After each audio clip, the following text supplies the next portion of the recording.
विवाह में जब तक 7 फेरे नहीं हो जाते तब तक विवाह संस्कार पूर्ण नहीं माना जाता। न एक फेरा कम न एक ज्यादा 7 फेरे ही लेना होता है, जिसे सप्तपदी भी कहा जाता है। ये 7 फेरे या पद 7 वचन के साथ लिए जाते हैं। हर फेरे का एक वचन होता है जिसे पति पत्नी जीवन भर साथ निभाने का वादा करते हैं। बहुत ऐसे हमारे मित्र हैं जो 7 वचन में क्या क्या वचन लिए जाते हैं यह नहीं मालूम होगा। दोस्तों, ये 7 फेरे ही हिंदू विवाह की स्थिरता का मुख्य स्तंभ होते हैं। अग्नि के 7 फेरे लेकर और ध्रुव तारे को साक्षी मानकर 2 तन मन तथा आत्मा एक पवित्र बंधन में बंध जाते हैं। आइए पहले जान लेते हैं 7 फेरे यानी 7 रस्म एवं 7 वचन कौन कौन से हैं। जान लीजिए 7 फेरे के मान्या क्या है।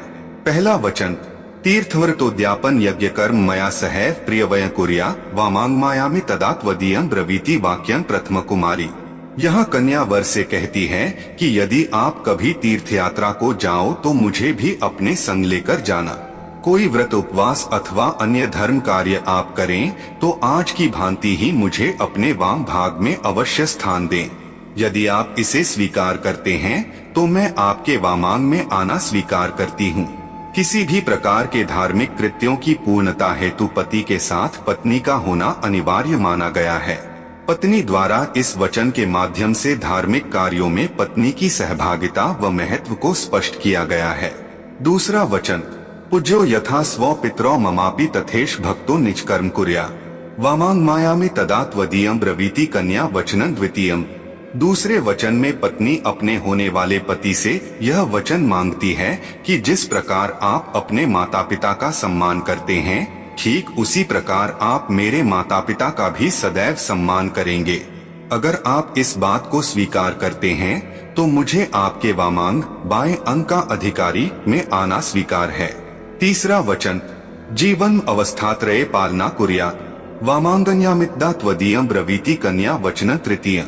तीसरे वचन में कन्या कहती है कि आप मुझे ये वचन दें कि आप जीवन की तीनों अवस्थाओं युवावस्था, प्रौढ़ावस्था, वृद्धावस्था में मेरा पालन करते रहेंगे, तो ही मैं आपके वामांग में आने को तैयार हूँ। चौथा वचन, कुटुम्ब संपालन सर्व कार्य कर्तु प्रतिज्ञा यदि कातं कुर्यात् वामांग मायामि तदा त्वदीयं ब्रवीति कन्या वचनं चतुर्थ। कन्या द्वारा चौथा वचन यह लिया जाता है कि अब आपके ऊपर कोई विशेष जिम्मेदारी नहीं थी, पर अब जब आपका विवाह होने जा रहा है तो आपको अपने परिवार की जिम्मेदारियों का पूर्ण रूप से निर्वाह करना होगा। अगर आप मेरी इस बात से सहमत हैं तो ही मैं आपके साथ आने के लिए तैयार हूँ। 5वें वचन, स्वसद्य कार्ये व्यहार कर्मण्ये व्यये मामापि मंत्रये था वामांग मायामि तदा त्वदीयं ब्रूते वच पंचमत्र कन्या। इस वचन में कन्या जो कहती है वो आज के परिप्रेक्ष्य में अत्यंत महत्व रखता है। वो कहती है कि अपने घर के कार्यों में लेन देन अथवा अन्य किसी हेतु खर्च करते समय यदि आप मेरी भी मंत्रणा लिया करें तो मैं आपके वामांग में आना स्वीकार करती हूँ। यह वचन पूरी तरह से पत्नी के अधिकारों को रेखांकित करता है। अब यदि किसी भी कार्य को करने से पूर्व पत्नी से मंत्रणा कर ली जाए तो इससे पत्नी का सम्मान तो बढ़ता ही है, साथ साथ अपने अधिकारों के प्रति संतुष्टि का भी आभास होता है। मंत्रणा का मतलब है कोई कार्य करने से पहले पत्नी से साला सुझाव लेना। छठा वचन, न मे मान्म सविधे सखीना द्यूत न वा दुर्व्यसनम भंजस्वे वामांगमायामि तदा त्वदीयं ब्रवीति कन्या वचनं च षष्ठम। पत्नी द्वारा अपने पति से यह वचन भी लिया जाता है कि यदि मैं सखियों या अन्य किसी स्त्री के साथ बैठकर समय व्यतीत रही हूँ तो उस समय आप किसी प्रकार से भी मेरा अपमान नहीं करेंगे। साथ ही किसी भी प्रकार की बुरी आदत जैसे जुआ आदि से खुद को दूर रखेंगे। अगर आप मेरी इस बात को मानते हैं तो मैं आपके वामांग में आना स्वीकार करती हूँ। 7वें वचन, परस्त्रिय मातुस्मा समीक्ष्य स्नेह सदा चेन्मयी कांत कुर्या वामांग मायामि तदा त्वदीयं ब्रूते वच सप्तमत्र कन्या। अंतिम वचन के रूप में कन्या ये वर मांगती है कि आप पराई स्त्रियों को माता के समान समझेंगे और पति पत्नी के आपसी प्रेम के मध्य अन्य किसी को भागीदार न बनाएंगे। यदि आप यह वचन मुझे दें तो ही मैं आपके वामांग में आना स्वीकार करती हूँ। इस वचन के माध्यम से कन्या अपने भविष्य को सुरक्षित रखने का प्रयास करती है। अब आइए जान लेते हैं हिंदू धर्म में 7 नंबर के मान्यता क्या क्या है। दोस्तों, ध्यान देने योग्य बात है कि भारतीय संस्कृति में 7 की संख्या मानव जीवन के लिए बहुत विशिष्ट मानी गई है।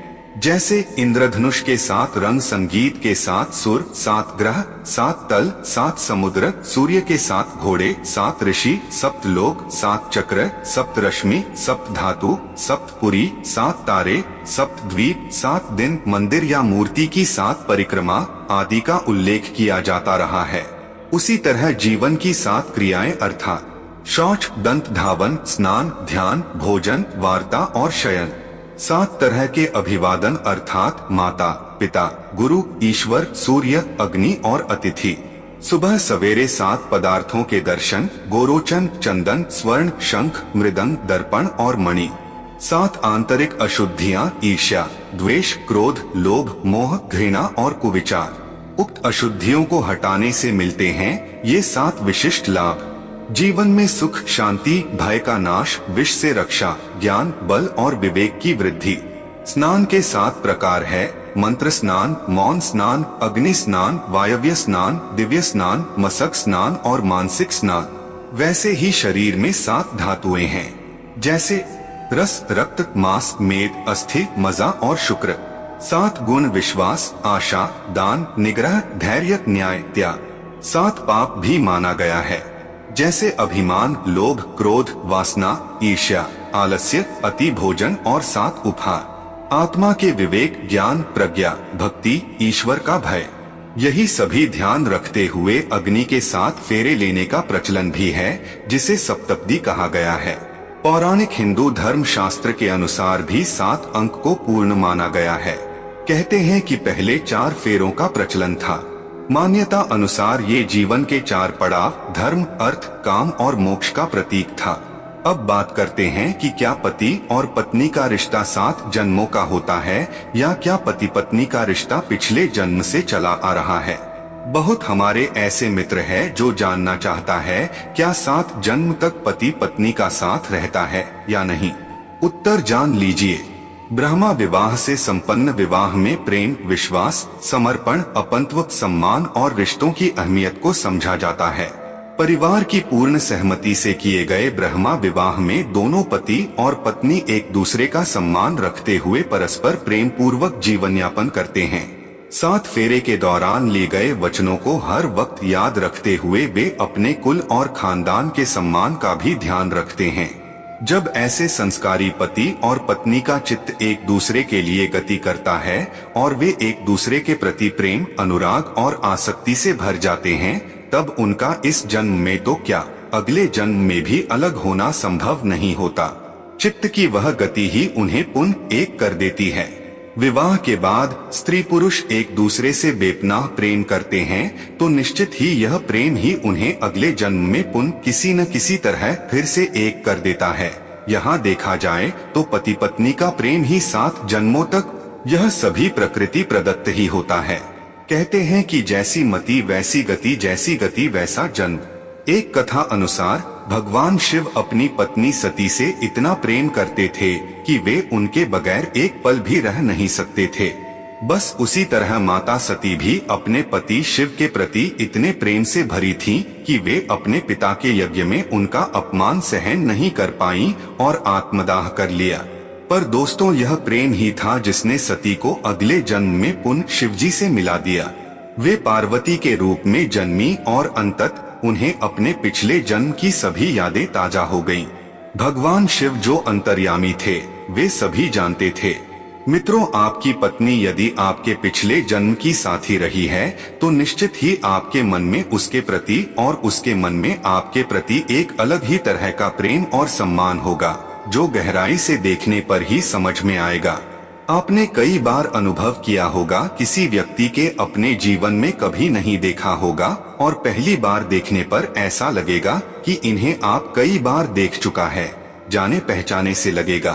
तो समझ जाइए आपको उनसे पिछले जन्म का कोई ना कोई रिश्ता होगा।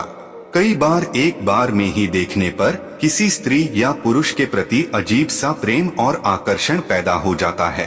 व्यक्ति का चेहरा भले ही बदल गया हो, लेकिन उसे देखकर और उससे मिलकर हमें अजीब सा एहसास होता है। और कई बार किसी को देखने पर अपने उसके प्रति घृणा उत्पन्न होती है। कई बार हमारे संबंध इतने गहरे हो जाते हैं कि हम उसी के साथ जीवन गुजारना चाहते हैं, लेकिन फिर भी इस बारे में यह सोचा जाना जरूरी है कि हमारे मन में किसी व्यक्ति के प्रति आकर्षण क्यों उपजा। हमारे चित्त के अंदर 4 प्रकार के मन होते हैं। एक चेतन मन, दूसरा अचेतन मन, तीसरा अवचेतन मन, चौथा सामूहिक मन।